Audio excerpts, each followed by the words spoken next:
One of the most complex and emotionally charged plotlines within My Hero Academia is the Todoroki family story. Abuse, trauma, redemption, and identity form the core themes of this family, and in my opinion, Kohei Horikoshi, the author of MHA, skillfully weaves the story of this family together while balancing and navigating through these delicate topics. He manages to tell a powerful story without invalidating the experience of abuse victims and without forgiving abusers easily. This family's story adds an incredibly rich and emotional layer to MHA, as it offers a nuanced portrayal of the struggles and potential of healing within a fractured family. I'll keep this video mostly spoiler free up to Season 7 Episode 9 of the MHA anime. Later on in the video, I'll give a warning to anime onlys and we'll cover the finale of the story, as shown in the last few chapters of the MHA manga. Let's get into it. Alright, so let me highlight a few key players of this family saga first. Enji Todoroki, or Endeavor, is the current #1 pro hero in Japan. His quirk, Hellflame, helps him create and control flames. Endeavor, as we meet him, is shown to be obsessed with the goal of surpassing All Might. As his relentless ambition led him down a truly horrific path, he destroys his family in his frenzied search for a successor among his children.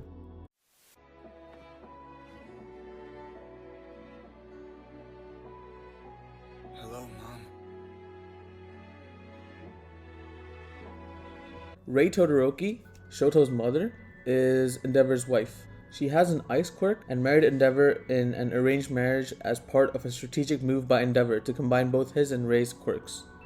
As Endeavor's madness leads to an incredible amount of pressure and abuse onto her and the kids, her mental health declines to the point where she loses it, and this leads to a tragic incident where she burns Shoto's face. She currently stays in a psychiatric ward. 来週から冷え込むみたい。嬉しい。寒いのは好き。暑がりだもんね、俺ら。Natsuo and Fuyumi Todoroki are the middle siblings of the family, and both possess some sorts of ice quirks. They're normal civilians, and aren't involved in the hero and villain fights. They do, however, have very differing opinions on their father, Endeavor, and treat the abuse that they encountered in different ways. Toya って立派な名前があるんだから。 Toya Todoroki, also known as Dabi, is the eldest son of the Todoroki family. He possesses the quirk Blue Flame. Presumed dead, Toya's transformation to Dabi is a tragic tale of a child pushed beyond his limits by his father's toxic ambition. He later joins the League of Villains. バカには半端な熱が中和されてる。しっかり俺のことも見てくれててよかった。 Shoto Todoroki is the youngest son and a student at UA. He possesses the half-hot and half-cold quirk. We initially see Shoto rejecting his fire abilities to spite Endeavor and reject him, but after his fight with Midoriya in the school festival, he embarks down a long road of self-acceptance. Now that I've introduced everyone, let's dive into some of the overarching themes and narratives that this family brings to the story. From the moment that Toya was born, Endeavor was dead set on bridging the gap that he felt was there between himself and All Might. Enji, who couldn't do it himself, chooses to burden his own children with these expectations and ambition that they themselves didn't have. They weren't born out of love, they were bred for hatred. Endeavor's relentless pursuit of power inflicted deep emotional and physical scars on each of their children, particularly Toya and Shoto. Enji's character is reflected in his quirk. It's a pretty on-the-nose metaphor representing the burning, unrestricted ambition and desire to be the best, which ultimately consumes his own humanity. This metaphor of fire's destructive tendencies extends to Toya too, as his quirk burns even hotter than Endeavor's and is a literal and figurative manifestation of the destruction that was brought upon by Enji's burning desire.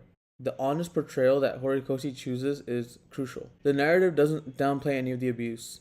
It shows it to us the way it is meant to be shown, and Enji is shown as the demon that he is in these moments. Physical abuse isn't the only thing that Endeavor does though. He also chooses to neglect and cut off any child who isn't the quirk blend that he wanted to have, isolating Natsuo and Fuyumi from early childhood itself.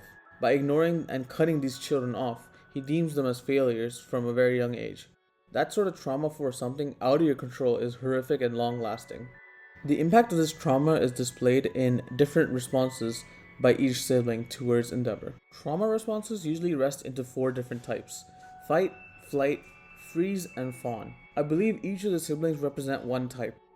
Toya represents a fighting response to me, where an individual fights back or tries to establish power over the threat. We see in Toya's childhood that he wanted Enji's attention desperately, to the point where he would attempt to raise his hands on baby Shoto. While Toya also exhibited an aspect of flight, as he used to train away from the house at Sekoto Peak, where he tried to sort out his emotions and train to show Enji his abilities. Once that fateful night happens where he burns and comes back 3 years later to apologize to Enji and witnesses the same scene that he used to go through with Shoto, he chooses to leave.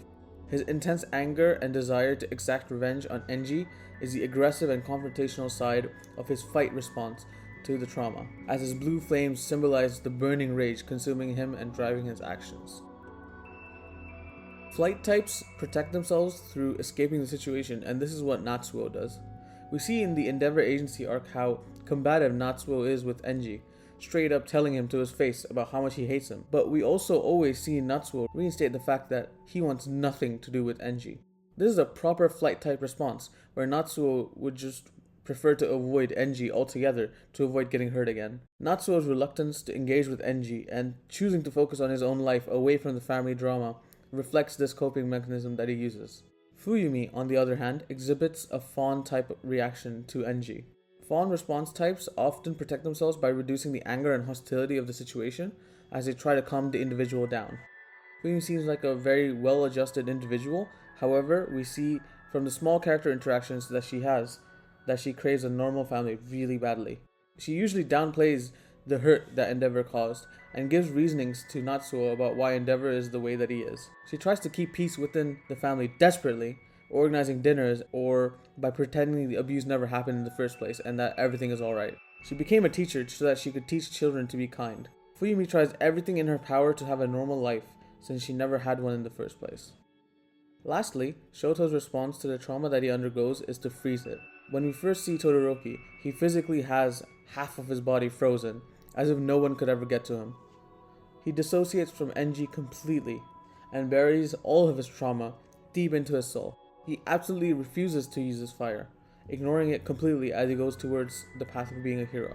He is shown to always have long days when he's triggered about his family, thinking back to all the trauma that he suffered. His introverted personality is a part of it, as he prefers not to speak and is a person of a few words. As we see Midoriya finally shatter that lid during the sports festival, we see Shoto slowly melt that side of him away as he opens up to his classmates. He struggles through it all throughout the manga, with it concluding with his first fight with Toya in the final war.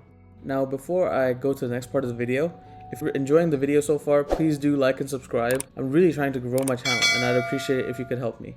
Thank you so much. Like and subscribe.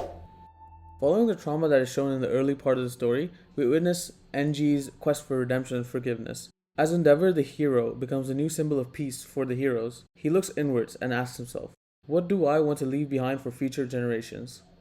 When he asks himself this question, he truly starts to look back and recognize the horrors that he has inflicted. Enji starts to realize the hollow nature of his achievement of becoming the #1 hero, and realizes that the frenzied pursuit of power has ruined his legacy and his family. This is then highlighted in his fight with the High-End Nomu, which serves as a metaphor for Enji's internal struggles, battling a monster that lusts for power, just like his old self. He sets the Nomu to rest in a spectacular blaze, marking the start of his tenure as the #1 hero. His victory is secured with his right fist raising from the flames, one which symbolizes not just his new beginning, but also his commitment to changing and growing as a person to atone for his sins. Endeavor's decision to atone is met with a very mixed reception. As we outlined earlier on how each sibling responded to trauma differently, they also react to Enji's declaration of atonement in different ways. While Fuyumi is overjoyed, Shoto is skeptical and wishes to see what Enji does in the future. Natsuo, however, holds deep resentment and is unwilling to forgive.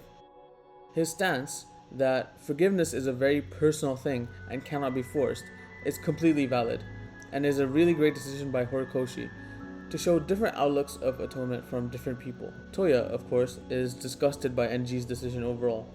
He can't believe that Enji thinks he can atone for these sins. As he says, Enji's journey is sprinkled with deep vulnerability and self-awareness. The willingness that Enji shows to openly admit his faults to the family and the fact that he understands that words alone are insufficient is a truly beautiful way of showing accountability. His actions are the way that he shows his family that he's willing to atone. His story reflects the fact that atonement is a process, one that requires self-humility and accountability, as well as the willingness to accept the deepest problems that one has. Rei's gradual reconciliation with Enji furthers this theme. When she meets Enji in hospital after the First War, she truly puts on a brave face and faces Enji, while accepting all the faults that she has taken part in when raising Toya. Her intention and attitude are stern yet delicate, firm yet fragile. She does this while acknowledging the trauma that she has gone through from Enji, may that be domestic abuse or mental health trauma. She slowly rebuilds that trust with Enji, as she works with her family to acknowledge Toya's upbringing and the mistakes that they all made when Toya was a child, and to help Enji and Shoto face Toya after the war. The theme of redemption and forgiveness is handled beautifully in MHA. お前はなりたい自分になっていいんだよ。立ち止まっていた俺とは違って。でもみんなはいつもそこにいた。Shoto Todoroki encapsulates all of these themes in his storyline. His quirk, half hot, half cold, serves as a powerful metaphor for the internal conflict that he has between his father and mother's sides, and the eventual balance that he strikes with his ultimate move, Phosphor. His cold side represents his mother's legacy and his desire to distance himself from his father, while his hot side represents the heritage that he inherits from the number one hero. Shoto's journey towards self-acceptance mirrors this balance. His acceptance of his fire side is not an acceptance of his father's actions, but rather an acknowledgement that this fire is his power, not Endeavor's. His fire symbolizes a warmth in the cold, rather than a malicious and harmful blaze. By separating Shoto's growth from Endeavor's redemption, Horikoshi enables Shoto's healing as his own achievement, rather than a product of Endeavor's attempts to atone. The Todoroki family is genuinely a very powerful tale, and I believe it's one of the best storylines to come out of Shonen in the last decade, maybe even ever. For anime onlys, this is the end of the video for you guys. I'm going to discuss the ending of the storyline in the manga now. If you've liked the video, please do subscribe. Thank you so much. The conclusion that we witness in the manga is genuinely beautiful in my opinion. The whole family gathering together to save Toya, who's about to explode. Ida rushing Shoto to the scene, while Endeavor resolves himself to dying with Toya in his hands. Endeavor's retirement and his vow to speak with Toya every day symbolizes his commitment to fixing the mistakes that he made in the past, and making sure that he atones for all the harm that he's caused for his family. Redemption and atonement are a very continuous journey, one that requires consistent effort and genuine remorse. Leaving Enji here, as a retired hero, talking to his son is a great way to conclude his character. Natsuo reaffirms the fact that he will cut contact with Enji and get married to his girlfriend. The decision is superb, since it highlights that forgiveness is a deeply personal decision, and that trauma can be erased in everybody's minds. Everyone has their own pace of dealing with trauma, and this is a decision that should be respected. Enji confirms this and apologizes to Natsuo once again, and learns to give him his space. On the other hand, Shoto's statement about being able to become the man that he wants to be because his UA classmates are there for him is a beautiful sentiment and highlights his progress in his healing and finding his path forward. The final scenes of the Todoroki family subplot emphasize the enduring impact of trauma on family. Toya's near-death condition and Natsuo's estrangement from Enji show that the scars of past abuse can persist and influence relationships long after the events have occurred. However, the family gathering to talk to Toya and address their fractured bonds show a glimmer of hope for the future of the family and reconciliation. Shoto's optimism about his future, supported by UA, embodies the theme of hope and resilience, which is a core theme of MHA. Despite the harrowing things that Shoto has gone through in his life, he is determined to move forward and continue his growth as a hero in the face of incredible adversity. Everyone goes through issues in their lives. It can be hard, it can be suffocating, but you dust yourself off, you get up, and you move forward. I refuse to use my left side.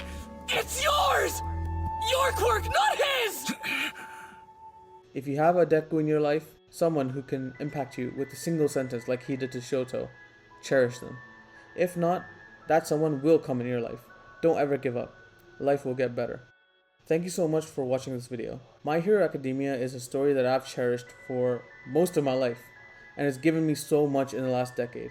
Incidentally, it is the 10th year anniversary of this story today, as I write this script, and there's 3 chapters left in the manga. It's been an incredible, beautiful ride, full of ups and downs, but I cannot thank Horikoshi enough for telling this beautiful story. Thank you so much. Like and subscribe. I'll see you in a bit. Take care and peace.